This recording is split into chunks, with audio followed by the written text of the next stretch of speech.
ating pag-aaralan sa hapon na to ay ating pinamagatang tunay na katuwiran.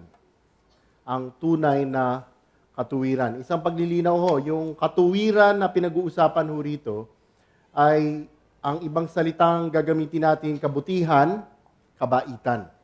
Okay? Mari ko po kayong anyayahang lahat tumayo, basahin po natin ang salita ng Diyos. Ako ay bumabasa sa bersyon ng Magandang Balita. Ang ating pag-aaralan ay mula Mateo 9, verse 14 hanggang 17 po. Atin pong itong basahin. Lumapit kay Jesus ang mga alagad ni Juan na taga-bautismo. At siya'y tinanong, kami po ay madalas mag-ayuno, gayon din ang mga pariseo. Ngunit, bakit hindi po nag-aayuno ang inyong mga alagad? Sumagot siya, dapat bang malungkot ang mga panauhin sa kasalan habang kasama pa nila ang lalaking ikinasal? Kapag wala na ito, saka pa lamang sila mag-aayuno. Walang nagtatagpi ng bagong tela sa isang lumang kasuotan, sapagkat kapag umurong ang bagong tela, mababatak nito ang tinagpian at lalong lalaki ang punit. Wala ring nagsasali ng bagong alak sa lumang sisidlang balat. Kapag ganoon ang ginawa, puputok ang balat, matatapon ang alak at mawawasak ang sisidlan. Sa halip, isinasalin ang bagong alak sa bagong sisidlang balat at sa gayon kapwa ito nagtatagal. Tayo po ay magdasal. Diyos Amang makapangyarihan, pinupuri ka namin dahil tunay kayo ay tapat. Kayo po ay mahabagin, datapwat kami ay hindi tapat, kami ay mga makakasalanan. Patuloy po ninyo kaming inaalagaan, patuloy po ninyo kaming ginagabayan. Aming dasal sa hapon na ito, Panginoon, buksan ninyo ang aming mata, isipan at puso na aming itong maintindihan, maisagawa at maibahagi ang inyong banal na salita. Naway Panginoon, pangunahan po patuloy ninyo ang aking paghahanda. Naway ako'y maging tapat lamang sa iyong banal na salita. Ang lahat ng ito ay dinarasal namin sa ngalan ng inyong anak, Panginoong Jesus. Amen. Magsiupo po tayong lahat. Medyo mainit, ano? Okay. Ako mamaya, ganun, matunaw na ako dito mamaya. Okay. Sa hapon na ito, nung binigay ang materialis na itong pag-aaralan sa hapon na to, nung pinakita ni Pastor EJ, binigay ni Miss Abby, nagulat ako sa tema ng pag-aaralan natin sa hapon na ito. Bakit? Kasi tugmang-tugma sa linggo natin ngayon. Tama ho ba? Ang pag-aaralan natin, ang pag-uusapan ay ukol sa pag-aayuno. Hindi ito pinlano. Ngunit pinlano ito marahil talaga ng Panginoong Diyos. No? Sa ating pag-aaral na sunod-sunod ng libro ng Mateo, dito tumugma ang pag-aaralan natin sa hapon na ito. Okay. Alam po ninyo, mayroon akong isang kaibigan na isang milyonaryo, pero marahil baka nga bilyonaryo pa eh. No? Minsan kami nasa isang meeting, kasi itong kaibigan namin na ito na bilyonaryo, talagang napakabait. Ganito siya kabait, mabait talaga. Tumutulong sa napakaraming mga charity, tumutulong sa mga napakaraming mga institusyon. At akin lamang na itanong sa kanya ng umagang iyon, kaibigan, bakit mo ginagawa ang mga ginagawa mo ngayon? Ang sagot niya po sa akin ay ganito, kaibigan, para naman kung umakyat ako sa kalangitan, sa pagharap ko kay San Pedro, ay maipapakita ko ang mga nagawa ko. Mga kapatid, ganyan ang katotohanan na itinuturo sa mundo natin ngayon. Matapos po nating mapag-aralan itong nakaraang linggo ng tinawag na sumunod ng Panginoong Hesus si Mateo na isang publikano, atin nakita na agarang sumunod si Mateo sa tawag ng Panginoong Hesukristo. Ang sumunod na bersikulo ay ukol naman sa isang kainan. Nakasama ng Panginoong Hesukristo ang ibang publikano at ang ibang mga makasalanang tao, na malaki ang posibilidad na sa kainang ito na inayos ni Mateo ay ginawa niya ito para ipakilala ni Mateo sa mga kaibigan niyang kapwa publikano ang Panginoong Hesukristo. Kaya nga't dahil dito, dahil sa kainang ito, sa ginawa ng Panginoong Hesukristo, pinuna ng mga Pariseo ang Panginoong Hesukristo. Ano ang sinabi nila? Na kung bakit daw siya nakikihalubilo sa mga makakasalanang tao. At simple, ngunit napakamakahulugang sagot ng Panginoong Hesus ay ganito: hindi nangangailangan ng manggagamot ang walang sakit, kundi ang may sakit. At kanya rin pong sinabi, humayo kayo at unawain ang kahulugan nito. Habag ang nais ko at hindi ang inyong handog. Sapagkat naparito ako upang tawagin ang mga makasalanan, hindi ang mga matuwid. Mga kapatid, ang huling bersikulo na ito na ating binasa ay magiging basihan at pagmumula ng atin ngayong pag-aaralan. Ang nais po kasing ituro ng Panginoong Hesus na baliwala sa Panginoong Hesus ang mga panlabas na katuwiran, ang panlabas na kaputihan. Hindi po importante para sa Panginoong Hesus ang makatuwirang panlabas. At dahil sa panlabas na katuwirang ito, ang mga skriba at pariseo ay nagiging mapanghusga ng ibang tao. Pihado, nang sinabi ito ng Panginoong Hesus, marami sa mga skriba at pariseo na nakikinig sa Kanya ay agad nagbigay ng kanilang depensa upang patunayan na matuwid sila, upang patunayan na mababait sila. Kumbaga, itong susunod na mga bersikulo ay tinatawag sa English na self-defense para patunayan na matuwid po ang mga ugali nila. Kaya't dito natin sisimulan ang ating pag-aaralan. Hahatiin ho natin sa tatlong bahagi ang ating pag-aaralan. Ang unang bahagi ang maling kaalaman, verse 14. Ang ikalawang bahagi ang tamang katuruan, verse 15. At ang ikatlong bahagi ang nakalulungkot na katotohanan, verse 16 hanggang 17. Atin na pong umpisahan, verse 14. Lumapit kay Jesus ang mga alagad ni Juan na taga-bautismo at siya'y tinanong, kami po ay madalas mag-ayuno, gayon din ang mga pariseo. Ngunit bakit hindi po nag-aayuno ang inyong mga alagad, ang inyong mga disipulo? Sa versikulo po na ito, ating makikita na ang mga alagad ni Juan Bautista ang lumapit sa Panginoong Hesukristo.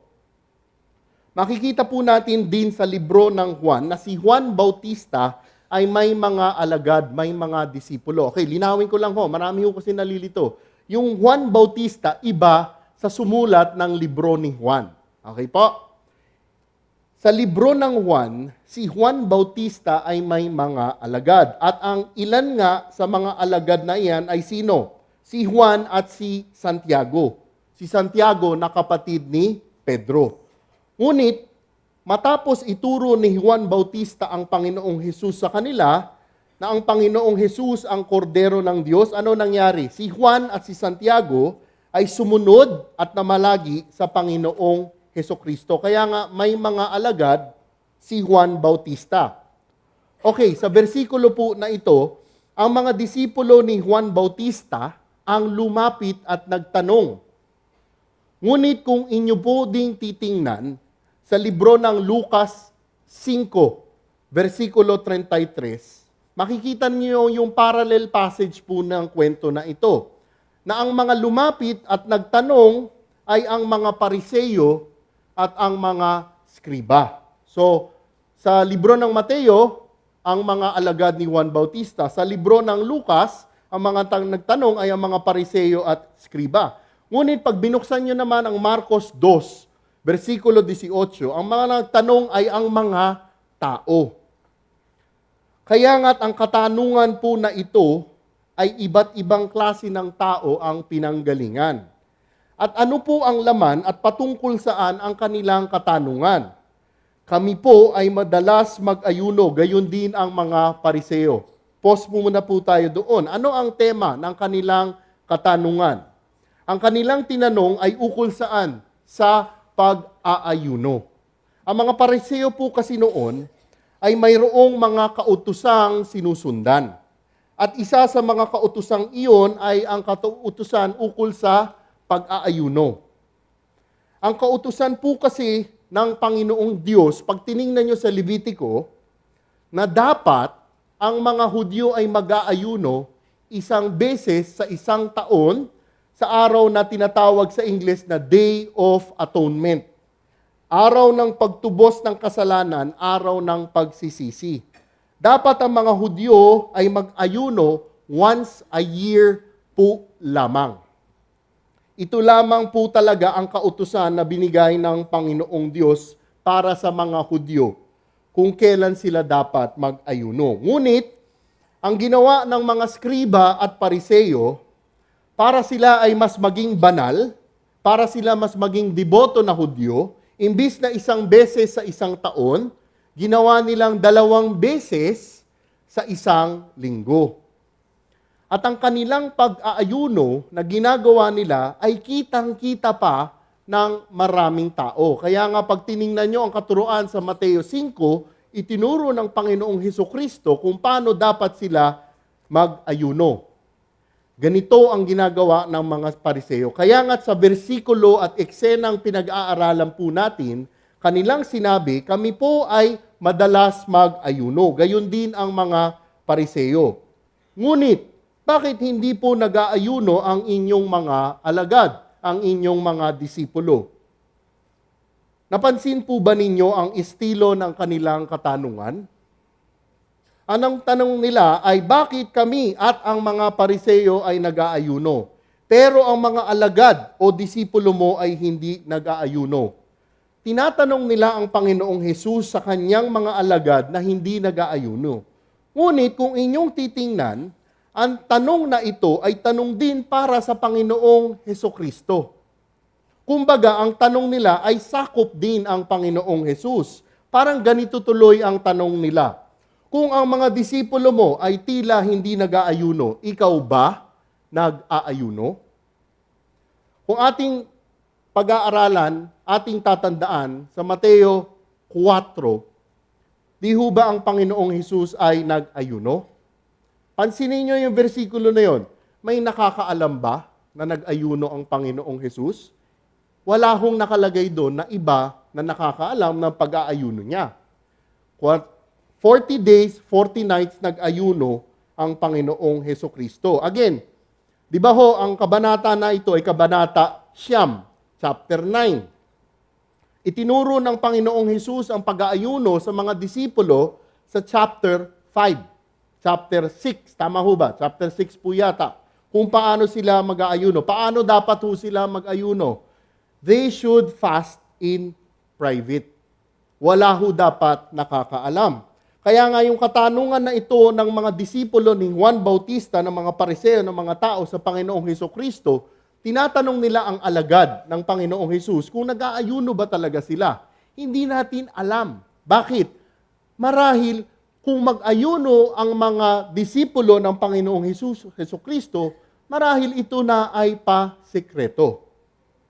Kaya nga't kung inyong mabuting pag-aaralan ang ilang bersikulo na ito, mapapaisip kayo kung bakit pumasok bigla sa usapan ang ukol sa pag-aayuno.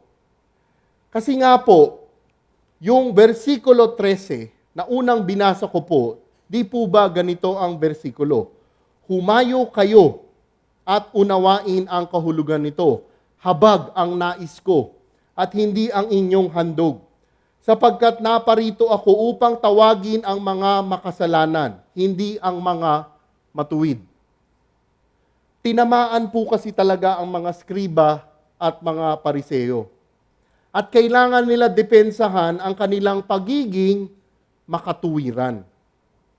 At agad na pumasok sa isip nila ay ang ritual na pag-aayuno nila na nagiging basihan ng pagiging makatuwiran nila. Ngunit ating makikita mamaya na ang mga ritual at sakripisyo nila ay talagang bali wala. Ito ho ang unang prinsipyo. Ang tunay na katuwiran, ang tunay na kabutihan ay hindi sa pamamaraan ng ritual at sakripisyo makakamtan. Ang tunay na katuwiran ay di sa pamamaraan ng ritual o sakripisyo makakamtan. Mga kapatid, ano ngayon ang nagiging basihan mo ng katuwiran o kabaitan mo? Ano ang basihan mo ng katuwiran mo o kabutihan mo o kabaitan mo? Ito ba ay ayon sa mga nagagawa mo? Ayon sa sakripisyo mo? Yung ba ang basihan mo? Anong mga kabutihan, anong mga katuwiran, anong mga gawain, ritual o sakripisyo ang ginagawa mo para lamang gumaang ang loob mo? O akala mong pwedeng ipamalit sa mga kasalanan mo? Anong mga gawaing ginagawa mo para gumaang ang loob mo?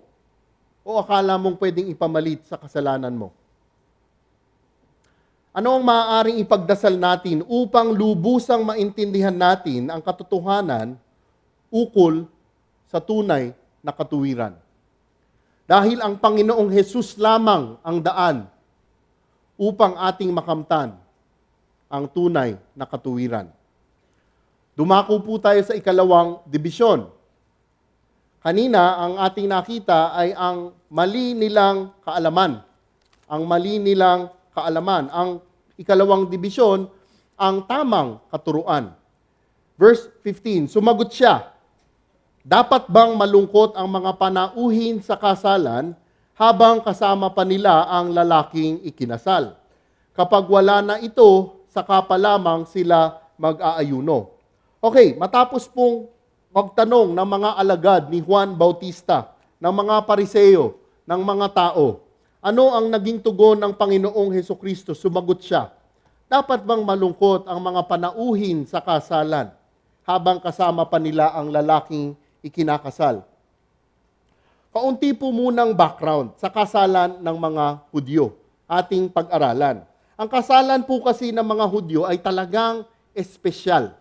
Hindi ko alam, mukhang ito yata ang pinaka-espesyal na okasyon para sa kanila. Bakit? Ang haba po ng selebrasyon nila ay pwede isang araw o isang linggo o yung iba pa nga umaabot ng 2 linggo.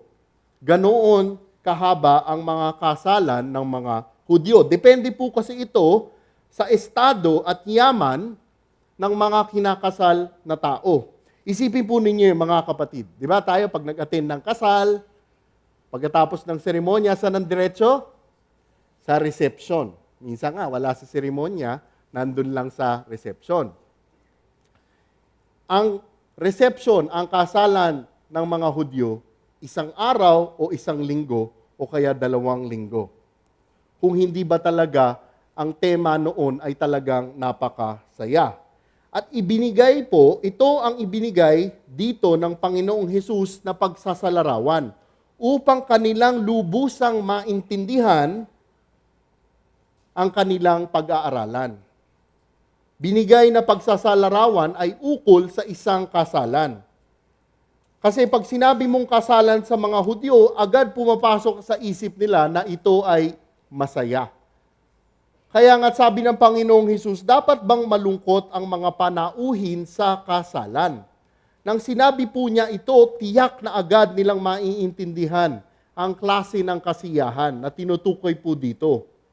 Habang nandoon ang lalaking ikinakasal, ay dapat tuloy-tuloy ang kasiyahan. Kung inyong titingnan ang konteksto po ng pagsasalarawan na to, sino ang sinasabing lalaking ikinakasal? At sino ang mga panauhin? Kanina sa Sunday School, tinanong ko yung mga bata. Isipin niyo, 6-year-old sumagot. Sino ang bridegroom sa English? Sabi niya, si Jesus Christ. Na-shock talaga ako. 6 years old. Siguro tinulungan ng magulang yon.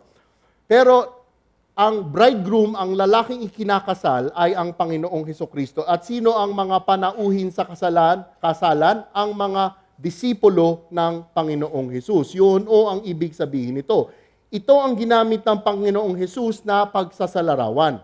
Dahil naroon pa ang Panginoong Hesus, walang dahilan na sila ay mag-ayuno. Dahil kung inyong titingnan, ang isa sa mga dapat na dahilan at konteksto ng pag-aayuno ay dahil sa isang matinding kalungkutan. Pag titingnan ho ninyo ang salita ng Diyos, ang konteksto ng pag-aayuno, ang isa sa dahilan ay ang matinding pagdadalamhati. Isang matinding kalungkutan. At isa pang matinding dahilan kung bakit dapat mag-aayuno ay earnest, deep prayer. Yun ho ang konteksto ng pag-aayuno, ang konteksto ng fasting. Ang pag-aayuno po kasi, more often than not, is associated with deep sorrow. Kaya nga't ang sinasabi ng Panginoong Hesus, bakit sila mag-aayuno? Bakit sila malulungkot? Sa pagkakataon na yon, ang Panginoong Hesus ay naroon. The King of Kings, the Lord of Lords, the bridegroom of the church. Kaya nga't hanggang naroon siya, dapat magsaya sila. Ngunit pagkatapos niyang sabihin iyon, ano naman ang sinabi ng Panginoong Hesus? Sumagot siya, dapat bang malungkot ang mga panauhin sa kasalan habang kasama pa nila ang lalaking ikinakasal? Kapag wala na ito, saka pa lang sila mag-aayuno. Ano ang sinabi ng Panginoong Hesus? Darating ang panahon na matatapos din ang espesyal na okasyon na kapag wala na po ang lalaking ikikasal, kapag wala na po ang Panginoong Hesus sa piling nila, saka pa lamang sila mag-aayuno. Darating po ang panahon na iyon. At nangyari po ba talaga ang panahon na iyon? Di po ba nangyari? Ano ho ang nangyari? Ang Panginoong Hesus ay kanilang kinuha at pinatay. Ito po ang sinasabi, ito po ang tinuturo dito ng Panginoong Hesukristo. Kapag nangyari ito, doon karapat-dapat na sila ay mag-ayuno. Okay, ano po ang ibig sabihin ng pagsasalarawan na ito? Sigurado po ako, hindi naman ito ukol sa kasalan ang gustong ituro ng Panginoong Hesukristo. Ang itinuturo dito ng Panginoong Hesus, pakinggan ho natin mabuti ito. Kanilang masidhi, kanilang matinding pag-isipan at pag-aralan kung ang mga ritual nila ay pawang may kabuluhan. Ang pagsasalarawan po na ito ay nagpapakita ng ano? Dapat tugma ang panlabas na ginagawa mo sa puso mo. Di po ba't kapag masaya ka, tumatawa ka, o ngumingiti ka? Kung anong nasa puso mo, makikita sa galaw mo. Gayon din ang sinasabi ng Panginoong Hesukristo. Kapag kasalan, masaya ang tao. Kaya't anong dahilan kung bakit sila mag-aayuno? Ang ibig ituro ng Panginoong Hesukristo sa mga skriba, sa mga pariseo, sa mga tao, ay ang mga ritual nila ay hindi tugma sa espiritual. Their rituals do not connect with their hearts. Their rituals are purely external. Ang katuwiran nila, ang sakripisyo nila ay puro panglabas. Nais ko po ngang itanong, ano ang dahilan mo kung bakit nagsisimba ka tuwing linggo? Ano ang dahilan mo? Dahil ba talagang gusto mong magpuri at magsamba? O dahil lang napilitan kang sumama? Ano ang dahilan mo? O kaya gusto mo ba lang talaga magsimba para lang makumpleto mo ang listahan mo sa isang linggo? Naintindihan ho natin yon. Di ba may mga tao, nako, pag hindi ako nakapagsamba, baka kulangin ako, baka malasin ako. Ano ang dahilan mo sa pagsimba mo? Isa pa po, para tayo ay nasa tamang konteksto. Ano ang dahilan mo sa pag-aayuno mo? Ano ang dahilan mo sa pag-aayuno mo? Tugma ba talaga ang pag-aayuno mo sa nilalaman ng puso mo? O nais mo lang mabansagan na ikaw ay isang makatuwiran? Ito ho ang prinsipyo.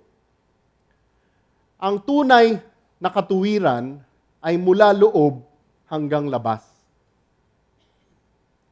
Ang tunay na katuwiran ay mula loob hanggang labas. Anong klase kaya ng katuwiran o kabutihan meron ka? Ito kaya ay tunay? Ito kaya ay sablay? Paano mo kaya malalaman kung tunay o di tunay ang katuwiran mo? Paano mo kaya malalaman? Kung nais mong tunay na malaman, mga kapatid, ito ang kasagutan. Ang Panginoong Hesus lamang ang daan upang ating makamtan ang tunay na katuwiran. Ang Panginoong Hesus lamang ang daan upang ating makamtan ang tunay na katuwiran. Mga kapatid, aking tatanungin sa ating lahat, malinaw na ba talaga sa atin kung sino ang Panginoong Hesus? Siya ba ay tunay nating tagapagligtas? Naisulat sa salita ng Diyos na kung tayo ay magkakasala, tayo ay parurusahan ng kamatayan. At hindi ho nagloloko, hindi ho nambobola ang Panginoong Diyos. Pag sinabi niya, gagawin po talaga niya. At dahil po lahat ng tao ay makasalanan, lahat ng tao ay parurusahan ng kamatayan. Wala po tayong magagawa upang iligtas ang sarili natin. Kahit anong ritual pa, kahit anong sakripisyo pa, kahit anong kabutihan pa ang gawin mo, hindi mababago ang kabayaran sa kasalanan mo. Yan ho ang hindi magandang balita. Lahat ng tao makasalanan, lahat ng tao pupunta sa impyerno. Ngunit sa pagpapala, sa grasya ng Panginoong Diyos, Diyos mismo ang gumawa ng paraan. Siya mismo ang naging daan. Siya mismo ang pinatawan ng kaparusahang kamatayan. Aking tanong po sa ating lahat, talaga bang naniniwala ka na parurusahan ka? Dahil kung hindi ka naniniwala na parurusahan ka at ipadadala ka sa impyerno, hindi ka lilingon sa Panginoong Hesukristo. Ngunit kung naniniwala ka na parurusahan ka, lilingon ka, tatanggapin mo ang kaligtasan mula sa Panginoong Hesukristo. At mga kapatid, sa pagtanggap mo sa Panginoong Hesus, doon nangyayari ang sinasabi na pag-indwell, pananahan ng Espiritu Santo. At pag nag-indwell, nanahan na ang Espiritu Santo sa iyo, ano pa ang ibinibigay ng Panginoong Hesukristo sa iyo? Ang katuwiran ng Panginoong Hesus ay ibinibigay rin sa iyo. Ang tingin na ng Diyos Ama sa iyo ay hindi na ang makasalanan. Ngunit ang makatuwiran, dahil ang naging daan ay ang Panginoong Hesukristo. Ang Panginoong Hesus lamang ang daan upang ating makamtan ang tunay na katuwiran. Dumako po tayo sa ikatlong bahagi. Ang nakalulungkot na katotohanan. Verse 16, walang nagtatampi ng bagong tela sa isang lumang kasuotan. Sapagkat kapag umurong ang bagong tela, mababatak nito ang tinagpian at lalong lalaki ang punit. Okay, marahil matapos niya siguro sabihin ito, matapos niyang sabihin, ituro ang ukol sa kasalan, iba-iba ang reaksyon na makikita ninyo. May mga nakikinig siguro na baka naintindihan ito. May mga iba naman na nalito ukol dito. May mga iba naman na kulang na lang ay magwala nang marinig ito. At mayroon din naman siguro na ibang walang pakialam kung ano ang sinasabi rito. At dahil nga iba-ibang klase ang maaaring reaksyon, at dahil sobrang importante ng katotohanang itinuturo ng Panginoong Hesukristo, dalawang pagsasalarawan ang gagamitin po niya para ituro ito. Nung tinitingnan ko nga ho ito, pinag-aaralan ko pa rin kahapon, kagabi, Sabi ko, hindi ko alam kung may mga teaching ang Panginoong Hesus na gumamit siya ng dalawang illustration. Pero nung tiningnan ko to, dalawang magkasunod na pagsasalarawan kaagad ang ibinigay niya. Dalawang pagsasalarawan dahil sobrang importante ng ituturo niya. Ano po ang tinuro niya? Walang nagtatagpi ng bagong tela sa isang lumang kasuotan. Marahil sa mga tao noon at maging sa mga tao ngayon, ang pagsasalarawan na ginamit ng Panginoong Hesus ay agarang maiintindihan. Kanya pong isinasalarawan na kung mayroon daw pong isang sira, punit o butas na lumang tela ang kasuotan, at kung kayo ay maghahanap ng pangtagpi, pantahi, sa sira o punit na lumang telang kasuotang ito, ang hahanapin po ninyo na tela ay yung hindi bago. Bakit kamo? Sapagkat umuurong ang bagong tela, mababatak nito ang tinagpian. Okay, di po ba alam po naman natin na karamihan sa mga bagong tela natin noon at maging ngayon ay umuurong kapag ating itong unang nilalabhan. Nung papunta nga kami rito, yung daddy ko, sabi niya, anak, parang sumikip yata yung pantalong ko. Ay, baka umurong? Ay hindi, unang beses niyang isinuot. Iba yun, lumaki yung tiyan mo. Okay pa, sorry, andyan daddy ko. Okay. Umuurong ang bagong tela na bagong laba. At ano nga po ang mangyayari kung ganito ang gagawin ng isang tao? Yung lumang tela na may sira o butas ay kapag tinahian ng bagong tela, ay lalo lamang magkakaproblema dahil at lalong lalaki ang punit.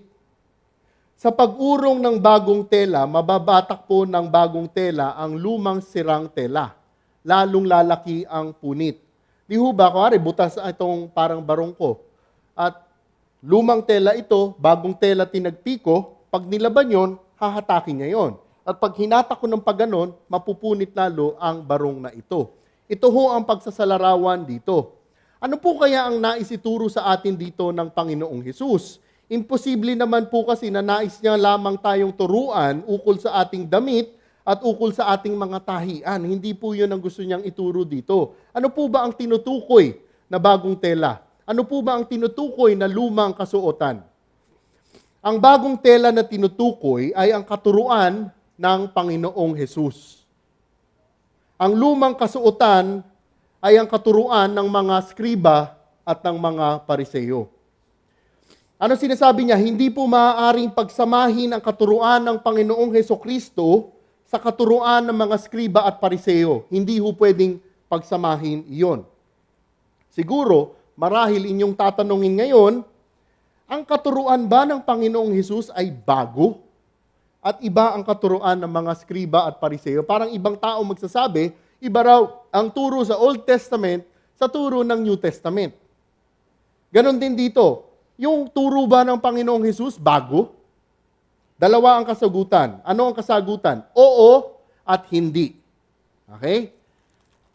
Sana hindi kayo malito. Unahin muna natin kung bakit hindi bago ang turo na ito. Dahil mismo ang Panginoong Hesus ang nagsabi na hindi bago ang turo niya. Sa libro ng Mateo 5, verse 17 hanggang 19, buksan ho ninyo ang mga Biblia ninyo. Sabi niya, chapter 5, verse 17 to 19, huwag ninyong akalaing na parito ako upang ipawalang bisa ang kautusan at ang mga propeta. Naparito ako, hindi upang ipawalang bisa ang mga iyon, kundi upang tuparin. Verse 18, tandaan ninyo, maglalaho ang langit at ang lupa, ngunit ni isang tuldok o kudlit man ng kautusan ay di mawawala ng bisa hanggat hindi natutupad ang lahat. Verse 19, kaya't sino mang magpawalang bisa sa kaliit-liitang bahagi nito at magturo ng gayon sa mga tao ay magiging pinakamababa sa kaharian ng langit. Ngunit ang sumusunod sa kautusan at nagtuturo sa mga tao na tuparin iyon ay magiging dakila sa kaharian ng langit. Ano ang nakalagay sa Mateo 5? Ang lumang tipan ang siyang itinuturo ng Panginoong Hesus. Wala ho siyang binabago. Ang sinasabi niya nga, kahit tuldok, kahit kudlit. Alam niyo ba yung tuldok? Period. Yung kudlit, yung sa ibabaw ng letter I, Kahit ano ron, wala siyang binabago. Ang ginagawa niya pa nga, naparito siya upang tuparin iyon. Wala pong binabago ang Panginoong Hesukristo sa katuruan ng lumang tipan. Lahat yun, sinusunod niya, ginagawa niya, tinutupad niya. Siya nga po mismo ang nag-apirma at nagkumpirma ng katotohanan ng katuruan ng lumang tipan. Wala po siyang binabago. Kaya nga't ang turo po ng Panginoong Hesukristo ay hindi talaga bago. Dahil ito po talaga ang nakasulat sa lumang tipan ng mga libro. Okay, yun ang dahilan kung bakit hindi bago ang tinuturo niya. Tingnan naman natin ngayon kung bakit sinasabing bago ito. Ito ay bago, pero bago lamang para sa mga skriba at mga pariseyo. Siya ay bago para sa mga skriba at pariseyo. Bakit ito bago para sa kanila? Nakalagay nga ho sa libro ng Marcos 7, verse 7 to 8. Buksan ho din ninyo ang inyong mga Biblia. Ano sinasabi doon? Walang kabuluhan ang kanilang pagsamba, sapagkat itinuturo nilang galing sa Diyos ang kanilang mga utos. Winawalang kabuluhan ninyo ang utos ng Diyos, at ang sinusunod ninyo ay mga katuruan ng tao. Mga kapatid, kaya ito bago sa mga skriba at pariseyo. Ang mga katuruan po kasi ng skriba at pariseyo ay hindi naaayon sa katuruan ng Panginoong Diyos. Ngunit ang katuruan po nila ay naaayon sa tradisyon, sa katuruan ng tao. The scribes and Pharisees were already teaching traditions, which was not according to God's word. Kaya nga ho, yung mga turo ng Panginoong Hesukristo, bago talaga para sa mga skriba at pariseyo. Kaya nga mga kapatid, importante na tayo ay nag-aaral ng salita ng Diyos versikulo per versikulo. Para inyo kagad makita, inyong matandaan kung ang turo ba talaga ay ayon sa kasulatan. Kami po mismo sa pagtuturo dito, kailangan binabantayan nyo, kailangan sinicheck po ninyo. Kaya nandyan si Brother Peter at si Pastor George para mamaya sabihin kung faithful ako o hindi faithful. Okay. Kaya nga't ang katuruan po talaga ng Panginoong Hesus ay bago po ba talaga? Oo, bago para sa mga skriba at sa mga pariseyo. At dahil bago po ito para sa mga skriba at pariseyo, katulad po ng pagsasalarawan na ito, di po talaga maaaring mapagsama ang katuruan nila at ang katuruan ng Panginoong Hesukristo.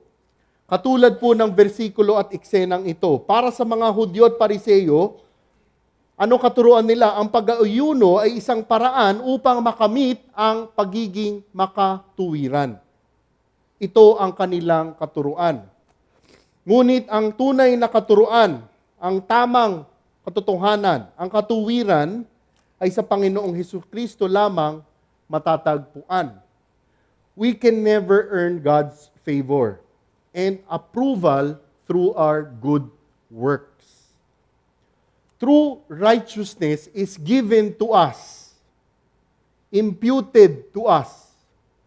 Yun ho yung English version po nun. God's righteousness is through Christ alone when we accept Him as our Lord and Savior. At alam po ninyo, di po kayang tanggapin ito ng mga pariseyo at skriba noon. Hindi nila matatanggap iyon. At mga kapatid, ang nakalulungkot, hindi rin ito itinatanggap ng mga tao ngayon. Scribes then and people now cannot accept that our good works is nothing in God's eyes. Pag tiningnan ninyo ang Isaiah 66, nakalagay ho doon na ang ating mga mabubuting gawain ay parang maruruming basahan. Hindi maaaring itahi ang bagong tela sa lumang tela. Masisira lamang po ito. Okay, tingnan pa po natin ang isang pagsasalarawan na ginawa at binigay ng Panginoong Hesus. Makita nyo talaga ang importansya ng tinuturo po dito dahil hindi lang isang pagsasalarawan, binigyan niya pa ng isa. Verse 17, wala ring nagsasali ng bagong alak sa lumang sisidlang balat.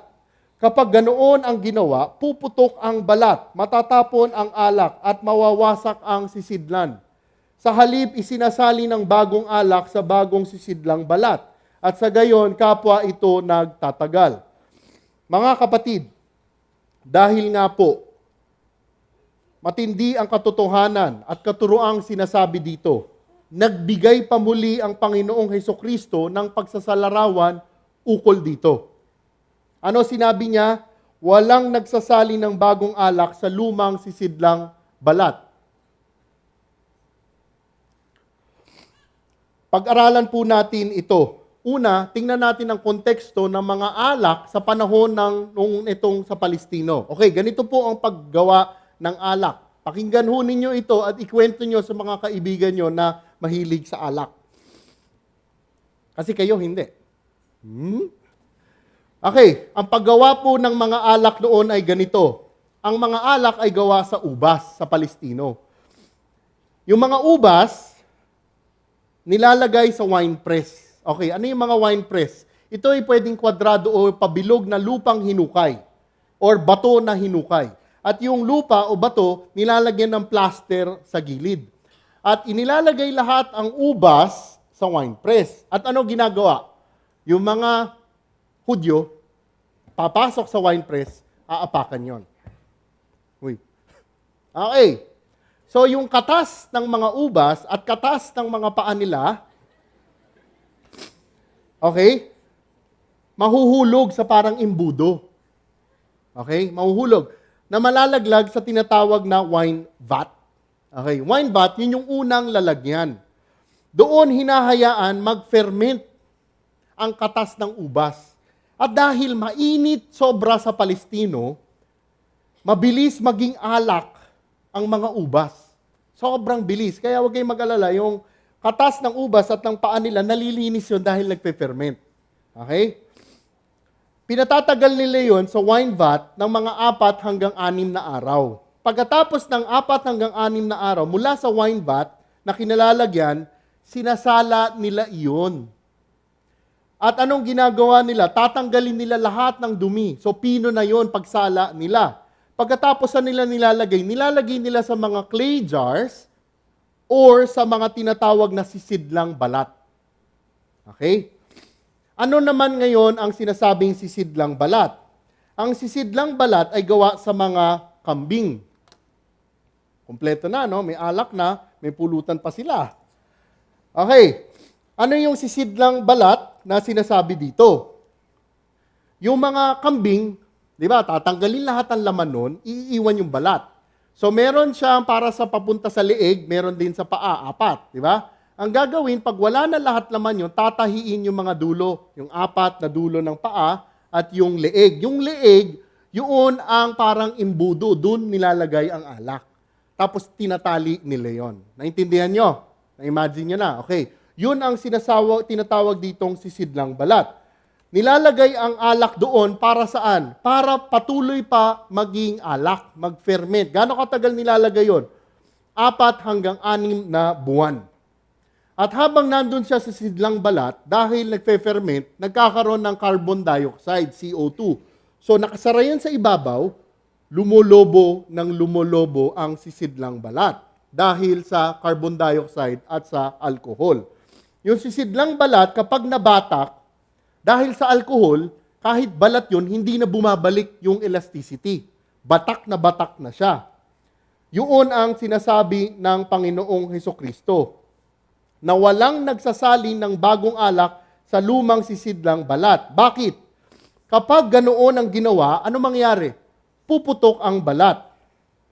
Dahil nga po ang sisidlang balat ay batak na. Kunwari, yung lumang alak, nasali na, ininom na, nagamit na. Okay? Okay, side note lang.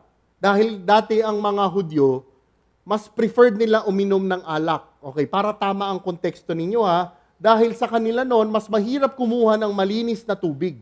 Ang alak nila ang ginagawa nilang parang tubig. Okay?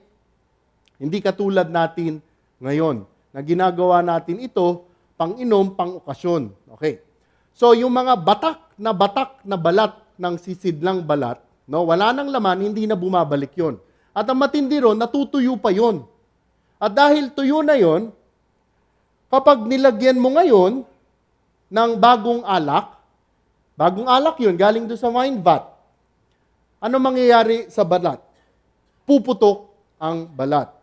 At ano mangyayari? Matatapon ang balat, mawawasak ang sisidlan.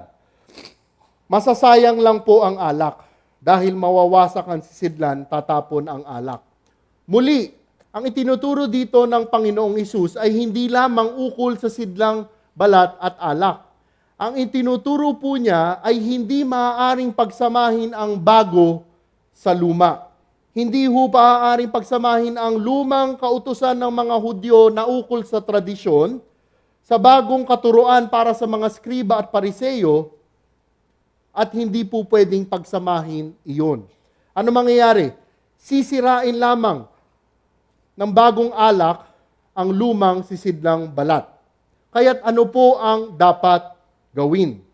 Sa halip, isinasalin ng bagong alak sa bagong sisidlang balat at sa gayon kapwa ito nagtatagal. Kailangan isalin ang bagong alak sa bagong sisidlan upang ating tunay na makita at maintindihan ang nag-iisang katotohanan. Ano ho ba ang sinasabi dito? Upang makamit ang tunay na katuwiran na sa Panginoong Hesukristo lamang matatagpuan, kinakailangan nating iwanan, kinakailangan nating kalimutan ang ating maling sariling kaisipan. Righteousness by works will not ever save.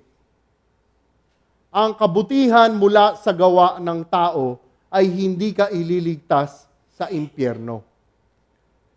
Ang tunay na katuwiran ay sa Panginoong Hesukristo po lang natin makakamtan. Okay, dahil nga, sobrang importante ng katuruan na ito, dalawang pagsasalarawan ang ginamit dito. Kasi nga po, ang maling katuruan ng righteousness by works ay paulit-ulit lamang na ginagawa ng tao. Pag tiningnan nyo, sa unang simbahan kaagad nangyari na ito. Pag binuksan nyo sa Gawa 15, ang nangyari ho kasi doon, di ba, may mga first century Christians. At yung first century Christians, yung accepted Christ as their Savior. Ang nangyari, may mga dumating na tinatawag na Judaizers. Ano yung mga Judaizers? Tinuturo, sabi nila Kristiyano sila. Ngunit para maging matuwid ka, kailangan magpatuli ka pa. Nangyari ka agad yun sa first century church. At pag binuksan nyo rin ang libro ng Galatia, nangyari din po yun. At alam po ba ninyo, maging sa panahon po natin ngayon, may mga simbahan na magsisimula sa tamang katuruan, ngunit paunti-unti bumalik sa tradisyon ng maling katuruan. At alam po ninyo, ito po ang nakalulungkot na katotohanan na maaaring mangyari po. Kapag pinilit mong pagsamahin ang katuruan ng Panginoong Hesukristo upang makamit ang kaligtasan at tunay na katuwiran at isinama mo sa maling katuruan ng tao na puro kamunduhan. Tingnan ho ninyo sa Lucas 5, verse 39. Ito yung parallel passage ho ng bersikulo na ito. Nakalagay sa Luke 5:39.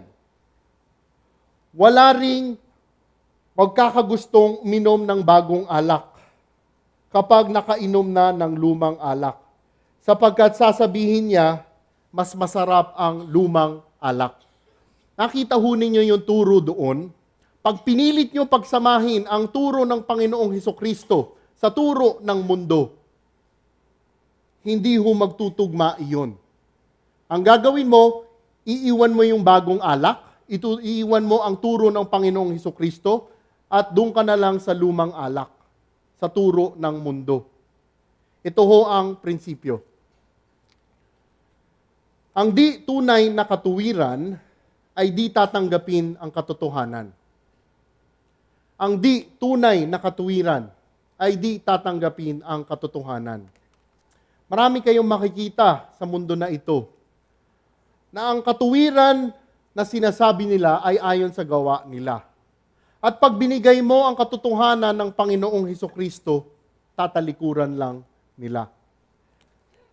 Aking ang tanong, sa papaanong paraan mo tinatanggihan o di pinaniniwalaan ang mga turo ng Panginoong Hesus na katotohanan? Sa paanong paraan mo tinatanggihan o di pinaniniwalaan ang mga turo ng Panginoong Hesus na katotohanan? Ano kaya mga kapatid ang tunay na dahilan kung bakit di mo matanggap ang katotohanan galing mismo sa Panginoong Hesukristo? Ano kaya ang tunay na dahilan? Ba't hindi mo matanggap ang turo ng Panginoong Hesukristo? Kaya nga't ano ang ipagdarasal natin upang ating lubusang maintindihan at maisabuhay ang lahat ng katuruan na galing sa Panginoong Hesukristo? Dahil ang Panginoong Hesus lamang ang daan upang ating makamtan ang tunay na katuwiran.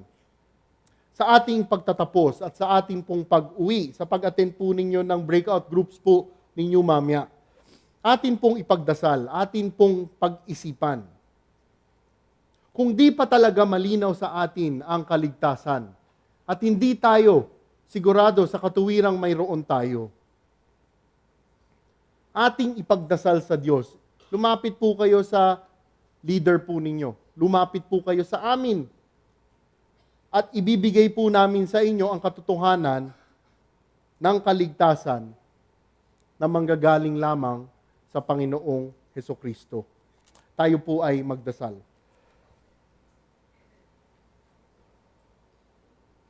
Diyos amang makapangyarihan, pinupuri ka namin dahil tunay, kayo ay tapat, kayo ay mahabagin, at kayo ay maawiin. Panginoon, maraming salamat muli sa pagkakataon na ito na aming mapag-aralan ang pawang katotohanan na manggagaling lamang po sa inyo. Aming dasal, Panginoon, na sa aming pag-uwi, kami po ay gabayan ninyo, kami po ay patnubayan ninyo, na kung hindi pa talaga malinaw sa amin ang kaligtasan, hindi pa po namin sigurado ang tunay na katuwiran. Tulungan po ninyo kami upang maintindihan, maisabuhay at mabahagi po namin ito. At lahat ng iyan ay tinataas namin sa ngalan ng inyong anak, Panginoong Hesus. Amen. Palakpakan po natin ang Panginoong Diyos.